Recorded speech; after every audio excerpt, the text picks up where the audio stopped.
অনেক কষ্টের পর বানাতে পারলাম মোচা দিয়ে পুতুল দুটো। মেয়ে আসলে কয়েকদিন থেকে ইউটিউবে দেখে বলতেছে বারবার যে আম্মু আমাকে বানাই দাও। তো জানি না কেমন হয়েছে, তারপরও মেয়ে খুশি, এই জন্য আমিও খুশি, বানিয়ে দিলাম। আসলে ছোটোবেলার কথা মনে পড়ে, আমরা তো বানাতাম হচ্ছে কাপড় দিয়ে, তারপরে সুতা দিয়ে চুল বানাতাম, এইভাবে করে পুতুল বানিয়েছি ছোটোবেলায়। আর এখন মেয়েকে বানিয়ে দিলাম মোজা দিয়ে। তো দেখতে কিন্তু অনেক কিউট লাগতেছে, একটা মেয়ে একটা ছেলে, দুই ভাই বোন না জাসিয়া? হ্যাঁ, তুমি খুশি হয়েছো বলো তো? আমি অনেক খুশি। তাই? হ্যাঁ, খুব হ্যাঁ, ভালো অনেক সুন্দর লাগছে। হয়েছে। তো এটা বানানোর জন্য মাথাটা পাগল করে দিচ্ছিল কয়েকদিন থেকে।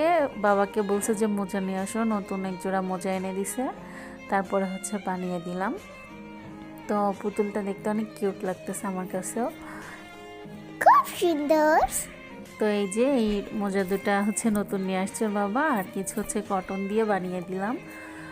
একটু সময় লাগে, আর প্রথম যেহেতু বানিয়েছি অতটা ভালো হয়নি যদিও, তারপরেও আমার মেয়ে অনেক খুশি, এই জন্য আমারও ভালো লাগছে।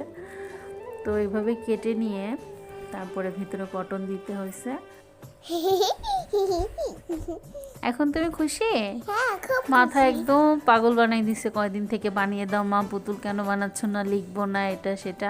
এদিকে কিন্তু বাসাতে অনেক পুতুল, সেগুলো দিয়ে খেলবে না, পড়ে আছে, কিন্তু বাচ্চা মানুষ তো ওদের আসলে আগ্রহটা এমনই, দেখা যায় নতুন কিছু খেলনা কিনলে খুব আগ্রহ সহকারে বড় জো 1 থেকে 2 দিন খেলে, এরপর সেগুলো সব ফেলে রেখে দেয়, আবার নতুন কিছু হলে একটু আগ্রহ করে খেলবে, বাচ্চারা এমনই আসলে।